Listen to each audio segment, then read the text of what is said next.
दिलीप प्रभावळकर साहेब इकडे आज आले.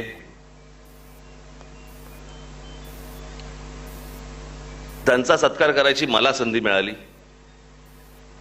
मी मागे एकदा आशाताईंच्या कार्यक्रमामध्ये मी असं म्हटलं होतं, एकदा आशाताईंचा सत्कार माझ्या हस्ते झाला होता आणि मी त्या कार्यक्रमात असं म्हटलं होतं की सध्या म्हटलं मोठ्या माणसांचे सत्कार करायला मोठी माणसं सापडत नाहीत, आमच्यावरती अटपायला लागतंय. आणि आजही तेच आहे.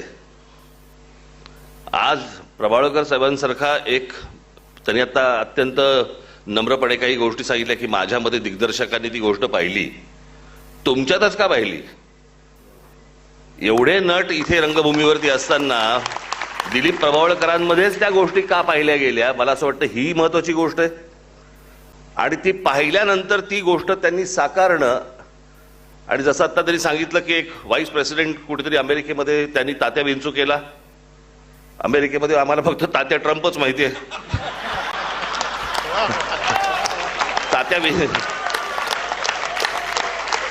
तात्या विंचू पहिल्यांदा ऐकला. पण त्यांनी केलेले, मला असं वाटतं आपण त्याला शाळेमध्ये असतानाची गोष्ट, टेलिव्हिजनवरती गुंड्या भाऊ आणि चिमणराव हे ज्यावेळेला यायचं आणि ते ज्यावेळेला तुम्ही एक हाक मारायचात काऊ नावाची,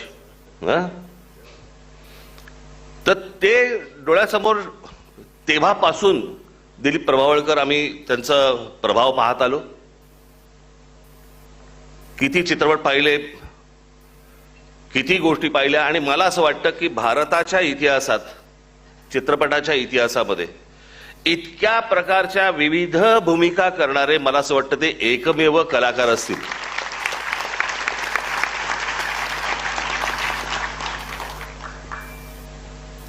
म्हणजे साधारणपणे 1 ते 20-25 असं जर समजा आपण प्रभावळकर पकडले तर 25-26 नंतर मला असं वाटतं कमल हसन असतील. परंतु एवढ्या भूमिका साकारायच्या आणि त्याचा प्रभाव इतकी वर्ष ठेवायचा किंवा राहतो अशा प्रकारे त्या भूमिका करायच्या. म्हणजे आत्ताच त्यांचा दशावतार आला. दशावतारमध्ये तर त्यांनी किती भूमिका केल्या. म्हणजे एका नाटकामध्ये, एका चित्रपटामध्ये विविध भूमिका करणं हे काही सोपं साधं काम नाही हे. आणि अशी व्यक्ती आज महाराष्ट्रामध्ये जन्माला आली याचा आम्हाला जास्ती अभिमान आहे. आज अमेयने आज हा कार्यक्रम घेतला. इथे त्याच्या सगळे सहकारी त्याचे इथे आहेत. आणि आज मराठी रंगभूमीवरचे सगळेच दिग्गज इकडे, दिग्दर्शक तुम्हाला आज लाभले. त्यांचं मार्गदर्शन तुम्हाला लाभलं सकाळपासून. अजूनही अनेक जण येतील. तुम्ही जेवढे जण आलेले आहात तुमच्या सर्वांची नोंद झालेली आहे ना? झालेली आहे. आणि कुठून आला आहात तुम्ही सगळेजण? मुंबईचेच आहात? नवी मुंबईचे आहात का बाहेरून आलात?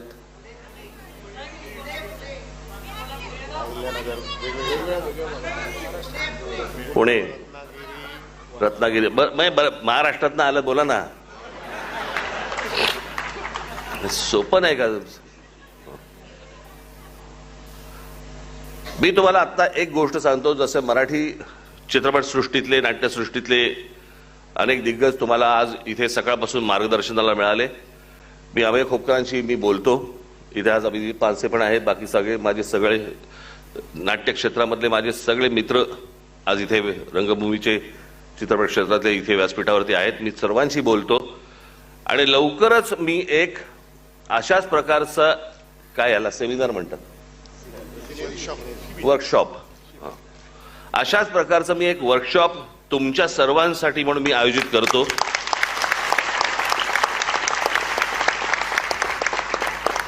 ज्याच्यामध्ये आपले मराठी चित्रपटसृष्टीतले लोक तर असतीलच, परंतु आपल्या सर्वांसाठी म्हणून मी राजकुमार हिरानी, आमिर खान, जावेद अख्तर या सर्वांना मी इथे बोलवीन. तुम्हाला जे काही, तुम्हाला या क्षेत्रामध्ये येण्यासाठीचे जे काही प्रश्न असतील ते मला असं वाटतं तुम्ही त्यांच्याशी बोला आणि भविष्यातली सगळी तुमची वाटचाल ही उत्तम हो